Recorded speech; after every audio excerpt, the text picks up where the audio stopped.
ਲੋਕਾਂ ਦੇ ਘਰ ਖਾਣ ਨੂੰ ਕੁਛ ਨਹੀਂ ਸੀ, ਕੋਈ ਇੱਕ ਦੂਜੇ ਨੂੰ ਪੁੱਛਦਾ ਨਹੀਂ ਸੀਗਾ। ਉन्ने दिनों दौरान भी तुसीं इन्नी सेवा की है तो उसके बदले अज तुहानूं अपने हक लैण लई जिहड़ा दिल्ली आना पिया। तो सर हम हर एमएलए हर एमपी जितने भी हैं हम सभी से मिले, सभी से। हम इस सरकार को दोष नहीं दे रहे कि इन्होंने नहीं किया। 75 सालों से हमारे साथ सभी ने शोषण ही किया, बदुआ मजदूर बनाया है।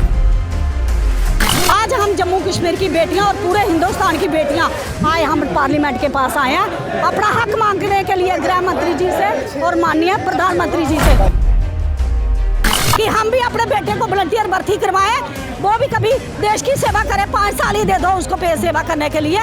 क्या गरीब का परिवार ही देश की सेवा कर सकता? इनके बच्चों को भी कभी 5 साल देश की सेवा करने के लिए बोलना, 2700 रुपये पे घर चलाने के लिए, फिर हमें भी पता चलेगा कि एक विधान एक निशान एक संविधान है। इस तरीके नाल नारा लग रहा है डिजिटल इंडिया हो चुका है, मेक इन इंडिया हो चुका है, इस नाल तुहानूं कोई प्रभाव नहीं पिया? सर यही make in India digital India, यही तो रोड पे बैठे हैं ना, make in India digital India की मन की बात, बेटियों की रक्षा, बड़े बड़े बातें हैं ना। यही देश की बेटियों की आवाज़ अगर इनके एमपी एमएलए ने सुनी होती तो आज देश की बेटियां पार्लियामेंट तक थोड़े पहुंचती थी। केंद्र सरकार ते राज्य सरकारां नूं कि सानूं वर्दी पा के ड्यूटी करन वाले जवानां नूं इनडिसिपलिन दिखाउण दा मौका ना दिओ। हक लैना भी आउंदा ते सानूं दूसरा रस्ता अपनाना भी आउंदा। ये मेरी स्पष्ट चुनौती है। ਜਾਂ ਤਾਂ ਇਹਨਾਂ ਗਰੀਬਾਂ ਦਾ ਸਾਡੇ ਜਵਾਨਾਂ ਦਾ ਬੰਦਾ ਹੱਕ ਦੇ ਦਿਓ, ਵਰਨਾ ਅਗਲੇ ਸਦਰ ਦੇ ਵਿੱਚ ਆਪਣੀ ਪਾਰਲੀਮੈਂਟ ਨੂੰ ਤਿਆਰ ਰੱਖਿਓ। ਅਸੀਂ ਤੁਹਾਡੀ ਪਾਰਲੀਮੈਂਟ ਦੇ ਅੰਦਰ ਐਂਟਰ ਕਰਾਂਗੇ, ਤੁਹਾਡੀ ਸੰਸਦ ਦਾ ਪੂਰਾ ਘਿਰਾਵ ਕਰਾਂਗੇ, ਫਿਰ ਦੱਸਾਂਗੇ। ਸਮਾਂ ਵੀ ਸਾਡਾ ਹੋਏਗਾ ਤੇ ਸ਼ਰਤਾਂ ਵੀ ਸਾਡੀਆਂ ਹੋਣਗੀਆਂ। ਤੁਹਾਡੇ 'ਚ ਦਮ ਹੋਵੇ ਤਾਂ ਤੁਸੀਂ ਰੋਕ ਲਿਓ।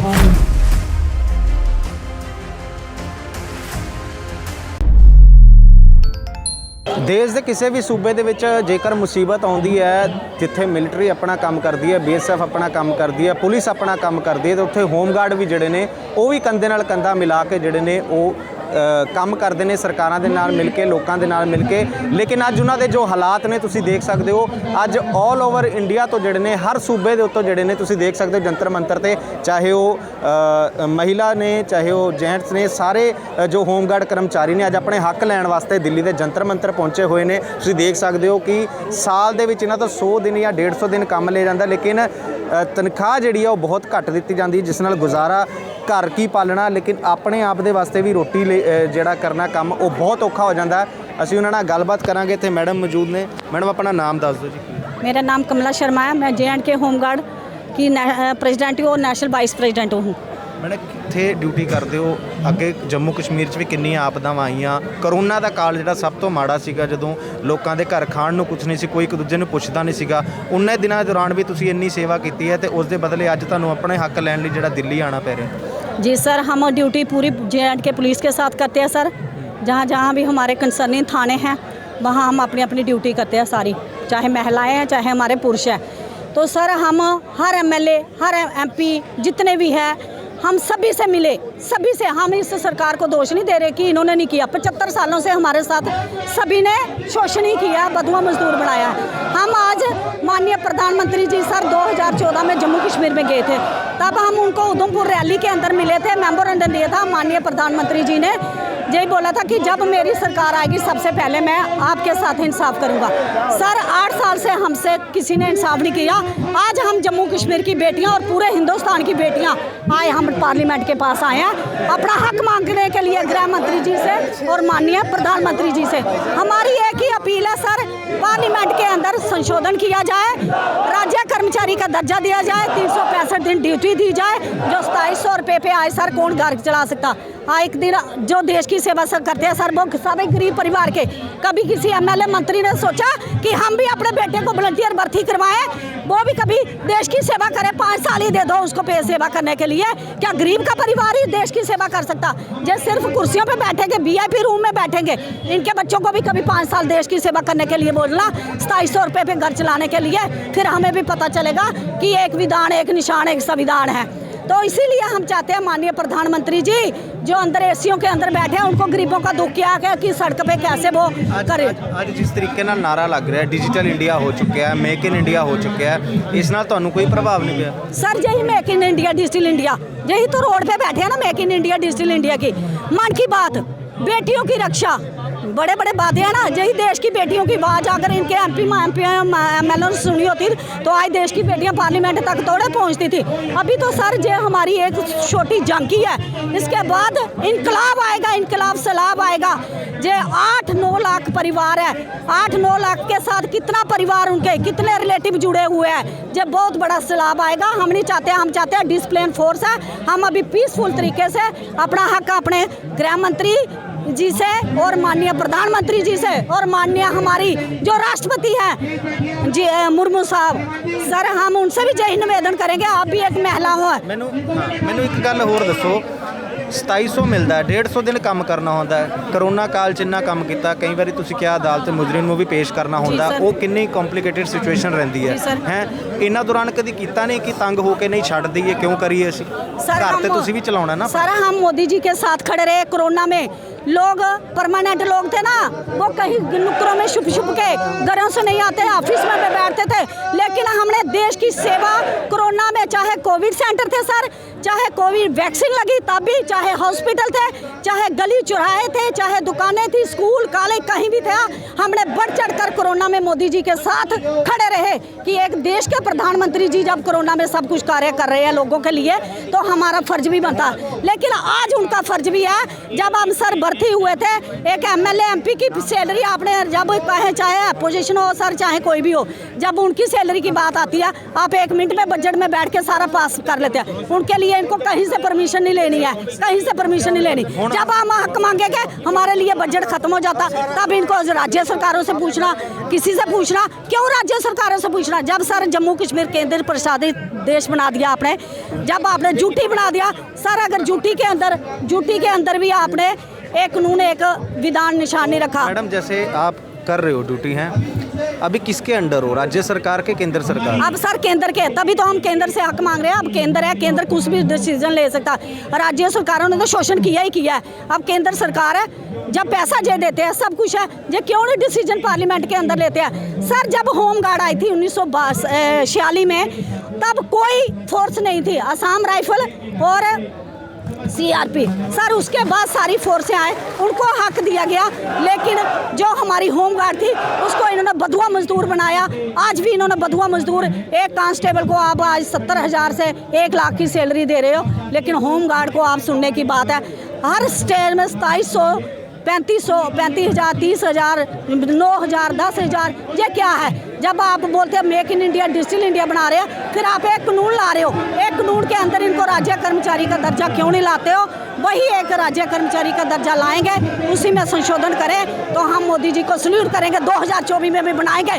नहीं कि तो अगर नहीं इन बेटियों के साथ इंसाफ हुआ हम चैलेंज करेंगे, पूरे हिंदुस्तान में इनकलाब आएगा। जय हिंद जय भारत। ਤੁਸੀਂ ਦੇਖ ਸਕਦੇ ਹੋ ਹਰ ਸੂਬੇ ਤੋਂ ਲੋਕ ਆਏ ਹੋਏ ਨੇ, ਪੰਜਾਬ ਤੋਂ ਵੀ ਆਏ ਹੋਏ ਨੇ। ਆਪਣਾ ਨਾਮ ਦੱਸ ਦਿਓ। ਮੇਰਾ ਨਾਮ ਮਨੋਜ ਕਪਿਲਾ, ਮੈਂ ਅੰਮ੍ਰਿਤਸਰ ਤੋਂ ਹਾਂ, ਨੈਸ਼ਨਲ ਹੋਮਗਾਰਡ ਵੈਲਫੇਅਰ ਐਸੋਸੀਏਸ਼ਨ ਦਾ ਰਾਸ਼ਟਰੀ ਅਧਿਕਸ਼ ਹਾਂ। ਵੀਰ ਜੀ ਮੈਂ ਤੁਹਾਨੂੰ ਦੱਸਣ ਜਾ ਰਿਹਾ, ਜੋ ਇਹ ਸਰਕਾਰਾਂ ਦਾ ਕੀਤਾ, ਜਵਾਨੀ 'ਚ ਭਰਤੀ ਹੋਈਦਾ, ਪੜ੍ਹ ਲਿਖ ਕੇ ਟਰਾਇਲ ਦੇ ਕੇ, ਜਿਵੇਂ ਪੰਜਾਬ ਪੁਲਿਸ ਦੇ ਕਰਮਚਾਰੀਆਂ ਦੂਜੇ ਕਰਮਚਾਰੀ ਹੁੰਦੇ ਨੇ, ਉਹਦੇ ਬਾਅਦ ਮੈਂ ਤਾਂ ਰੈਗੂਲਰ ਡਿਊਟੀ ਲੈ ਰਿਹਾ, ਬਾਕੀ ਅਦਰ ਰਾਜਾਂ ਦੇ ਵਿੱਚ ਉਹਨਾਂ ਨੂੰ ਘਰਾਂ ਨੂੰ ਭੇਜ ਦਿੱਤਾ ਜਾਂਦਾ ਹੈ। ਜਿਹੜਾ ਇਨਸਾਨ ਪੜ੍ਹ ਲਿਖ ਕੇ 3 ਸਾਲ 5 ਸਾਲ ਡਿਊਟੀ ਕਰਕੇ ਵਾਪਸ ਜਾਏਗਾ, ਉਹਨੂੰ ਕਿਹੜੇ ਸਮਾਜ ਦੇ ਵਿੱਚ ਨੌਕਰੀ ਮਿਲੇਗੀ? ਉਹ ਇਨਸਾਨ 5 ਸਾਲ ਸਰਵਿਸ ਕਰਨ ਤੋਂ ਬਾਅਦ ਸੜਕਾਂ 'ਤੇ ਧੱਕੇ ਖਾਣ ਲਈ ਰਹਿ ਜਾਂਦਾ। ਉਹਦੇ ਬਾਅਦ ਜਿਹੜੇ ਸਾਡੇ ਜਵਾਨ ਨੇ, ਜਦੋਂ ਅਸੀਂ ਵਲੰਟੀਅਰ ਹਾਂ, ਵਲੰਟੀਅਰ ਦਾ ਸਮਾਂ ਆਪਣਾ ਨਿਯੁਕਤ ਅਸੀਂ ਖੁਦ ਕਰ ਸਕਦੇ ਹਾਂ। ਜਦੋਂ ਤੱਕ ਮੈਂ ਹਸਪਤਾਲ 'ਚ ਹਾਂ ਬਿਲਕੁਲ ਸਹੀ ਸਾਂ, ਮੈਂ ਚਾਹੇ 70 ਸਾਲ ਦਾ ਕਰਾਂ। ਇਹਨਾਂ ਸਰਕਾਰਾਂ ਨੇ ਕਰਮਚਾਰੀਆਂ ਦਾ ਬਣਾਇਆ ਹੋਇਆ ਜਿਹੜਾ ਐਕਟ ਹੈ ਸਾਡੇ 'ਤੇ ਲਾਗੂ ਕਰਕੇ ਤੇ ਸਾਨੂੰ ਰਿਟਾਇਰ ਕਰਦੇ ਨੇ। ਇੱਕ ਵਲੰਟੀਅਰ ਦੇ ਲਈ ਰਿਟਾਇਰਮੈਂਟ ਕਾਹਦੀ? ਮੇਰੀ ਖੁਸ਼ੀ ਹੈ, ਮੈਂ ਜਿੰਨੀ ਦੇਰ ਮਰਜ਼ੀ ਕਰਾਂ। ਰਿਟਾਇਰਮੈਂਟ ਤੋਂ ਬਾਅਦ ਗੋਡੇ ਘਸਾਉਂਦੇ ਘਸਾਉਂਦੇ ਅਸੀਂ ਰਿਟਾਇਰਮੈਂਟ ਤੱਕ ਪਹੁੰਚੇ। ਉਸ ਤੋਂ ਬਾਅਦ ਸਾਡੀ ਜ਼ਿੰਦਗੀ ਜਿਹੜੀ ਹੈ ਉਹ ਜਲਾਲਤ ਭਰੀ ਸ਼ੁਰੂ ਹੁੰਦੀ ਹੈ। ਨਾ ਕੋਈ ਪੈਨਸ਼ਨ, ਨਾ ਕੋਈ ਸਾਨੂੰ ਕੋਈ ਫੰਡ ਮਿਲਣਾ। ਉਹਦੇ ਵਿੱਚ ਸਾਡੇ ਜਿਹੜੇ ਜਵਾਨ ਰਿਟਾਇਰ ਹੁੰਦੇ ਨੇ ਜਾਂ ਤਾਂ ਕਟੋਰਾ ਫੜ ਕੇ ਭੀਖ ਮੰਗਦੇ ਨੇ, ਕਿਉਂਕਿ 58 ਸਾਲ ਦੀ ਉਮਰ ਤੋਂ ਬਾਅਦ ਜਿਹੜੇ ਜਵਾਨ ਰਿਟਾਇਰ ਹੋ ਕੇ ਘਰ ਨੂੰ ਜਾਂਦਾ, ਉਹਦਾ ਪਰਿਵਾਰ ਨਹੀਂ ਸਾਂਭਦਾ, ਉਹਦੇ ਬੱਚੇ ਨਹੀਂ ਸਾਂਭਦੇ, ਤੇ ਉਹ ਸਟੇਸ਼ਨ ਤੇ ਜਾਂ ਬੱਸ ਸਟੈਂਡ ਤੇ ਭੀਖ ਬੰਦਾ ਮਰਦਾ। ਆਪਣੇ ਪੰਜਾਬ ਦੇ ਵਿੱਚ ਸਾਡੇ ਰਿਟਾਇਰਡ ਹੋਮਗਾਰਡ ਜਵਾਨਾਂ ਨੇ ਇੱਕ ਮਿਸਾਲ ਕਾਇਮ ਕੀਤੀ। ਪਿਛਲੇ 5 ਸਾਲਾਂ ਤੋਂ ਰੋਪੜ ਦੇ ਟੋਲ ਪਲਾਜ਼ਾ ਸੋਲੰਖੀਆਂ ਦੇ ਵਿਖੇ ਅਟੁੱਟ ਧਰਨਾ ਚੱਲ ਰਿਹਾ ਹੈ ਪੂਰੇ 5 ਸਾਲ ਤੋਂ, ਜਿਸ ਨੇ ਆਪਣੀਆਂ ਮੰਗਾਂ ਦੇ ਲਈ 7 ਜਵਾਨ ਉੱਥੇ ਸਾਡੇ ਸ਼ਹੀਦ ਹੋਏ ਨੇ, ਪਰ ਇਹ ਸਰਕਾਰਾਂ ਨਹੀਂ ਚੇਤੀਆਂ 7 ਜਵਾਨਾਂ ਦੀ ਬਰੀਆਂ ਲੈ ਕੇ। ਇਸੇ ਲਈ ਅਸੀਂ ਅੱਜ ਇਸ ਜਗ੍ਹਾ ਤੇ ਇਕੱਠੇ ਹੋਏ ਹਾਂ। ਅਸੀਂ ਸਭ ਤੋਂ ਪਹਿਲੇ ਬੇਨਤੀ ਹੈ ਹੱਥ ਜੋੜ ਕੇ ਕੇਂਦਰ ਸਰਕਾਰ ਤੇ ਰਾਜ ਸਰਕਾਰਾਂ ਨੂੰ ਕਿ ਸਾਨੂੰ ਵਰਦੀ ਪਾ ਕੇ ਡਿਊਟੀ ਕਰਨ ਵਾਲੇ ਜਵਾਨਾਂ ਨੂੰ ਇਨਡਿਸਪਲਿਨ ਦਿਖਾਉਣ ਦਾ ਮੌਕਾ ਨਾ ਦਿਓ। ਪਰ ਜੇ ਇਹ ਪੰਜਾਬ ਦਾ ਪੁੱਤ ਇੱਥੇ ਖੜਾ ਹੋ ਕੇ ਜਿਹੜਾ ਊਧਮ ਸਿੰਘ ਦੇ ਭਗਤ ਸਿੰਘ ਦੇ ਰਸਤੇ 'ਤੇ ਚੱਲਣ ਵਾਲਾ, ਇਸ ਗੱਲ ਦਾ ਤੁਹਾਨੂੰ ਯਕੀਨ ਦਿਵਾਉਣਾ, ਅਗਰ ਤੁਸੀਂ ਮਜਬੂਰ ਕੀਤਾ ਤਾਂ ਪਰ ਸਾਨੂੰ ਹੱਕ ਲੈਣਾ ਵੀ ਆਉਂਦਾ ਤੇ ਸਾਨੂੰ ਦੂਸਰਾ ਰਸਤਾ ਅਪਣਾਉਣਾ ਵੀ ਆਉਂਦਾ। ਇਹ ਮੇਰੀ ਸਪਸ਼ਟ ਚੁਣੌਤੀ ਹੈ। ਜਾਂ ਤਾਂ ਇਹਨਾਂ ਗਰੀਬਾਂ ਦਾ, ਸਾਡੇ ਜਵਾਨਾਂ ਦਾ ਬੰਦਾ ਹੱਕ ਦੇ ਦਿਓ, ਵਰਨਾ ਅਗਲੇ ਸਦਰ ਦੇ ਵਿੱਚ ਆਪਣੀ ਪਾਰਲੀਮੈਂਟ ਨੂੰ ਤਿਆਰ ਰੱਖਿਓ। ਅਸੀਂ ਤੁਹਾਡੀ ਪਾਰਲੀਮੈਂਟ ਦੇ ਅੰਦਰ ਐਂਟਰ ਕਰਾਂਗੇ, ਤੁਹਾਡੀ ਸੰਸਦ ਦਾ ਪੂਰਾ ਘਿਰਾਵ ਕਰਾਂਗੇ, ਫਿਰ ਦੱਸਾਂਗੇ। ਸਮਾਂ ਵੀ ਸਾਡਾ ਹੋਏਗਾ ਤੇ ਸ਼ਰਤਾਂ ਵੀ ਸਾਡੀਆਂ ਹੋਣਗੀਆਂ। ਤੁਹਾਡੇ 'ਚ ਦਮ ਹੋਵੇ ਤਾਂ ਤੁਸੀਂ ਰੋਕ ਲਿਓ। ਤਾਂ ਤੁਸੀਂ ਦੇਖ ਸਕਦੇ ਹੋ ਹੋਮਗਾਰਡ ਜਿਹੜੇ ਨੇ ਸਾਰੇ ਗੁੱਸਾ ਜ਼ਾਹਰ ਕਰ ਰਹੇ ਨੇ, ਚਾਹੇ ਉਹ ਕਿਸੇ ਵੀ ਸੂਬੇ ਤੋਂ ਆਏ ਨੇ। ਤੁਸੀਂ ਦੇਖ ਸਕਦੇ ਹੋ ਹਜ਼ਾਰਾਂ ਦੀ ਗਿਣਤੀ ਦੇ ਵਿੱਚ ਅੱਜ ਇੱਥੇ ਹੋਮਗਾਰਡ ਇਕੱਠੇ ਹੋਏ ਨੇ, ਚਾਹੇ ਪੰਜਾਬ ਤੋਂ ਨੇ, ਉੱਤਰ ਪ੍ਰਦੇਸ਼ ਤੋਂ, ਉੱਤਰਾਖੰਡ ਤੋਂ ਨੇ, ਜੰਮੂ ਕਸ਼ਮੀਰ ਤੋਂ ਨੇ, ਜਿੱਥੇ ਕਾਫੀ ਸੈਂਸਿਟਿਵ ਰਹਿੰਦਾ ਹੈ ਕੰਮ ਕਰਨਾ, ਉੱਥੇ ਡਿਊਟੀ ਕਰਨਾ। ਸੋ ਤੁਸੀਂ ਦੇਖ ਸਕਦੇ ਹੋ ਕਿ ਹਿਮਾਚਲ ਤੋਂ ਵੀ ਇੱਥੇ ਆਏ ਨੇ। ਜੇ ਪਹਿਲਾਂ ਅਸੀਂ ਜੰਮੂ ਕਸ਼ਮੀਰ ਵਾਲਿਆਂ ਨਾਲ ਗੱਲ ਕੀਤੀ ਹੈ, ਪੰਜਾਬ ਨਾਲ ਗੱਲ ਕੀਤੀ ਹੈ, ਤੇ ਹੁਣ ਹਿਮਾਚਲ ਵਾਲਿਆਂ ਨਾਲ ਵੀ ਗੱਲ ਕਰਾਂਗੇ। तो क्या मांग करना चाह रहे हैं आज आप खास, जो 47 के बाद जो कानून हुआ उसमें संशोधन नहीं हो पाया, अब किस तरीके का बिल लाने को कह रहे हैं सरकार को, आपकी चाहे मेडिकल फैसिलिटी को लेकर, काम को लेकर, ड्यूटी को लेकर और तनख्वाह को लेकर? सर हम तो यही कहना चाहते हैं भारत सरकार को कि जिस तरह से हमारे ऊपर एक्ट लागू किए गए एसओएनसीबी एक्ट, जो बरार होमगार्ड एक्ट 1947 है, उसमें संशोधन करके हमारे ऊपर स्वतंत्र भारत का संविधान जो है उसे लागू किया जाए। जो हम लोग जो है पिछले 75 वर्षों से जिस एक्ट की वजह से जो है हम शोषित हो रहे हैं। अभी आप बात कर रहे थे कि ये राज्य का विषय या केंद्र का विषय है, तो ये जब पत्राचार करते हैं तो केंद्र जो है राज्य का विषय बताती है, लेकिन एक्ट जो है हमारा वो केंद्र का है। तो हम लोग जो है दोनों वो रास्तों पे पीछे हुए लोग हैं। तो इसलिए हम लोग जो है आज 75 वर्षों में भी शोषित हो रहे हैं। आज इसलिए हम लोगों ने रखा है कि भाई हमारे हित के लिए माननीय प्रधानमंत्री महोदय, गृह मंत्री महोदय जो है इस एक्ट में संशोधन करें और हम लोगों को भी न्याय दिलाया जाए, और हम लोग भी अन्य कर्मचारियों की भांति जिस तरह से। सर देखो, एक सोचने वाली बात है कि होमगार्ड संगठन जो है वो द्वितीय विश्व युद्ध के समय, आज़ादी के समय, अपना बांग्लादेश युद्ध हुआ या पाकिस्तान युद्ध हुआ या चीन के साथ युद्ध हुआ, उसमें होमगार्ड जोन ने काफ़ी कुर्बानी दी अपनी। चाहे पंजाब की आप 1985 के दंगे ले लो, उज्जैन की त्रासदी ले लो, उसमें होमगार्ड जोनों ने बढ़ चढ़कर अपनी कुर्बानी दी, अपनी शहादत तक दी है अपनी सेवाओं के दौरान। हैं, कोरोना का टाइम देख लो आप कि होमगार्ड किस तरह का काम कर रही है। होमगार्ड जवान जो है वो पुलिस बल के साथ कंधे से कंधा मिलाकर अपना कार्य कर रहा है, लेकिन जवानों को आज तक भी जो है शोषित हो रहा है हमारा जवान, क्योंकि जवानों को वो सुविधा प्राप्त नहीं हो रही जो एक अन्य सैनिक बल को उपलब्ध होती हैं। तो होमगार्ड जवान आज तक सिर्फ यही मांग करता है कि महोदया हमारे लिए भी इस एक्ट में संशोधन करके हमें न्याय दिलाया जाए, हमें भी राज्य कर्मचारी घोषित किया जाए या केंद्रीय कर्मचारी जो है घोषित किया जाए, ताकि हम लोग भी है अपने स्वतंत्र भारत के संविधान में अपना जीवन जो है व्यतीत कर सकें, क्योंकि हमारा जवान काफ़ी हताश हो चुका है। धन्यवाद बात करने के लिए। तो हिमाचल तो भी सीगे होमगार्ड ਜਿਹੜੇ ਸਾਡੇ ਨਾਲ ਗੱਲ ਕਰ ਰਹੇ ਸੀ, ਪੰਜਾਬ ਦੀ ਗੱਲ ਸੁਣੀ, ਜੰਮੂ ਕਸ਼ਮੀਰ ਦੀ ਗੱਲ ਸੁਣੀ ਹੈ, ਜਿੱਥੇ ਡਿਊਟੀ ਕਰਨਾ ਬਹੁਤ ਹੀ ਔਖਾ ਹੈ, ਚਾਹੇ ਕਿਸੇ ਵੱਡੇ ਮੁਜਰਮ ਨੂੰ ਪੇਸ਼ ਕਰਨਾ ਹੈ, ਅਦਾਲਤਾਂ ਦੇ ਵਿੱਚ ਜੇਲ੍ਹ ਲੈ ਕੇ ਜਾਣਾ ਹੈ, ਚਾਹੇ ਉੱਥੇ ਕੋਈ ਤਰਾਸਦੀ ਆਉਂਦੀ ਹੈ, ਜਿਵੇਂ ਬੀਤੇ ਕੁਝ ਸਾਲਾਂ ਪਹਿਲਾਂ ਉੱਥੇ ਤੂਫਾਨ ਆਇਆ, ਹੜ੍ਹ ਆਏ, ਕਰੋਨਾ ਕਾਲ, ਇੰਨਾ ਬੁਰਾ ਸਮਾਂ ਜਿਹੜਾ ਬੀਤਿਆ ਦੇਸ਼ ਦੇ ਉੱਤੇ, ਇੰਨੀ ਵੱਡੀ ਆਪਦਾ ਆਈ, ਉਸ ਸਭ ਦੇ ਵਿੱਚ ਹੋਮਗਾਰਡ ਜਿਹੜੇ ਆ ਕਾਫੀ ਸਹਾਇਤਾ ਕਰਦੇ ਹੋਏ ਦਿਖਾਈ ਦਿੱਤੇ, ਪੁਲਿਸ ਦੇ ਨਾਲ, ਮਿਲਟਰੀ ਦੇ ਨਾਲ, ਰਾਜ ਸਰਕਾਰਾਂ ਦੇ ਨਾਲ, ਕੇਂਦਰ ਸਰਕਾਰ ਦੇ ਨਾਲ ਮਿਲ ਕੇ।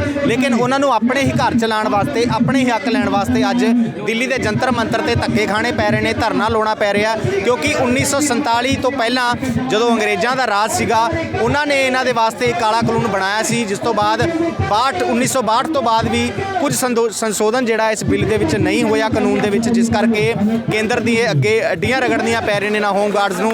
ਹੁਣ ਜਿਸ ਤਰੀਕੇ ਨਾਲ ਸਰਦ ਰੁੱਤ ਦਾ ਸੈਸ਼ਨ ਚੱਲ ਰਿਹਾ ਹੈ ਪਾਰਲੀਮੈਂਟ ਦੇ ਵਿੱਚ, ਇਹਨਾਂ ਨੇ ਪਾਰਲੀਮੈਂਟ ਦੇ ਘਿਰਾਓ ਕਰਨ ਦੀ ਵੀ ਗੱਲ ਆਖੀ ਹੈ ਕਿ ਜੇਕਰ ਕੇਂਦਰ ਸਰਕਾਰ ਜਲਦ ਤੋਂ ਜਲਦ ਇਹਨਾਂ ਵਾਸਤੇ ਕੋਈ ਫੈਸਲਾ ਨਹੀਂ ਲੈਂਦੀ, ਇਹਨਾਂ ਦੀ ਤਨਖਾਹ ਵਾਸਤੇ, ਇਹਨਾਂ ਦੀ ਮੈਡੀਕਲ ਫੈਸਿਲਿਟੀ ਵਾਸਤੇ, ਇਹਨਾਂ ਦੀ ਡਿਊਟੀ ਨੂੰ ਲੈ ਕੇ, ਕਿਉਂਕਿ ਕਈਆਂ ਤੋਂ 365 ਦਿਨ ਵੀ ਕੰਮ ਲਿਆ ਜਾਂਦਾ ਹੈ, ਕਈਆਂ ਤੋਂ ਸਿਰਫ 100 ਦਿਨ ਕੰਮ ਲਿਆ ਜਾਂਦਾ ਹੈ, ਕਈਆਂ ਤੋਂ 150 ਦਿਨ ਕੰਮ ਲਿਆ ਜਾਂਦਾ ਹੈ, ਲੇਕਿਨ ਪੈਸੇ ਜਿਹੜੇ ਨੇ ਉਹ ਕਿਸੇ ਨੂੰ 2700 ਕਿਸੇ ਰਾਜ ਵਿੱਚ ਦਿੱਤਾ ਜਾਂਦਾ ਹੈ, ਕਿਸੇ ਰਾਜ ਵਿੱਚ 2500 ਤੇ ਕਿਸੇ ਰਾਜ ਵਿੱਚ ਸਿਰਫ 4000 ਰੁਪਏ ਦਿੱਤਾ ਜਾਂਦਾ ਪੂਰੇ ਸਾਲ ਦਾ।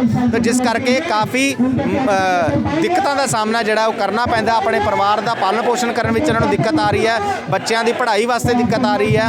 ਉਹ ਇਸ ਸਭ ਦਾ ਗੁੱਸਾ ਤੁਸੀਂ ਦੇਖ ਸਕਦੇ ਹੋ, ਇੱਕ ਵਾਰੀ ਗਿਣਤੀ ਤੁਸੀਂ ਦੇਖ ਸਕਦੇ ਹੋ, ਹਰ ਰਾਜ ਤੋਂ ਆਏ ਨੇ, ਚਾਹੇ ਉਹ ਜੰਮੂ ਕਸ਼ਮੀਰ ਹੈ, ਪੰਜਾਬ ਹੈ, ਉੱਤਰ ਪ੍ਰਦੇਸ਼ ਹੈ, ਉੱਤਰਾਖੰਡ ਹੈ, ਹਿਮਾਚਲ ਹੈ, ਹਰ ਸੂਬੇ ਤੋਂ ਜਿਹੜੇ ਨੇ ਹੋਮਗਾਰਡ ਇੱਥੇ ਇਕੱਠੇ ਹੋਏ ਨੇ, ਇੱਕੋ ਹੀ ਮੰਗ ਕਰ ਰਹੇ ਨੇ ਕਿ ਰਾਜ ਜਾਂ ਕੇਂਦਰ ਸਰਕਾਰ ਕਰਮਚਾਰੀ ਦਾ ਦਰਜਾ ਦਿਓ। 2014 ਦੇ ਵਿੱਚ ਜੋ ਮੋਦੀ ਜੀ ਨੇ ਵਾਅਦਾ ਕੀਤਾ ਸੀਗਾ ਕਿ ਹੋਮਗਾਰਡਸ ਦੇ ਲਈ ਇਹਨਾਂ ਦੀਆਂ ਮੰਗਾਂ ਪੂਰੀਆਂ ਕਰਨ ਲਈ ਕਾਨੂੰਨ ਲਿਆਂਦਾ ਜਾਏਗਾ, ਕਾਨੂੰਨ ਦੇ ਵਿੱਚ ਬਦਲਾਵ ਕੀਤਾ ਜਾਏਗਾ, ਉਹ ਸਭ ਦੀਆਂ ਮੰਗਾਂ ਨੂੰ ਲੈ ਕੇ ਹੁਣ ਜੋ ਹੈ ਇਹਨਾਂ ਨੂੰ ਕਰਨਾ ਪੈ ਰਿਹਾ। ਤੁਸੀਂ ਦੇਖ ਸਕਦੇ ਹੋ ਕਿ ਲਗਾਤਾਰ ਮੰਗ ਕਰ ਰਹੇ ਨੇ ਕਿ ਜਲਦ ਤੋਂ ਜਲਦ ਇਨਸਾਫ ਕਰਕੇ ਜਿਹੜਾ ਹੈ ਇਹਨਾਂ ਨੂੰ ਇਹਨਾਂ ਦਾ ਬਣਦਾ ਹੱਕ ਜਿਹੜਾ ਹੈ ਉਹ ਜਲਦ ਤੋਂ ਜਲਦ ਦਿੱਤਾ ਜਾਣਾ ਚਾਹੀਦਾ। ਕੈਮਰਾ ਪਰਸਨ ਰਵਿੰਦਰ ਸਿੰਘ ਦੇ ਨਾਲ ਦਵਿੰਦਰ ਸਿੰਘ, ਡੀਫਾ ਚੈਨਲ ਪੰਜਾਬੀ, ਦਿੱਲੀ।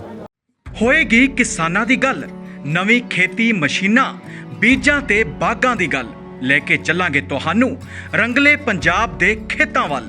ਦੇਖਣਾ ਨਾ ਭੁੱਲਣਾ ਸਾਡਾ ਖਾਸ programme farming with Amarjeet Waraich, ਸੋਮਵਾਰ ਤੋਂ ਸ਼ੁੱਕਰਵਾਰ ਸਵੇਰੇ 7:30 ਵਜੇ D5 ਚੈਨਲ ਪੰਜਾਬੀ ਤੇ।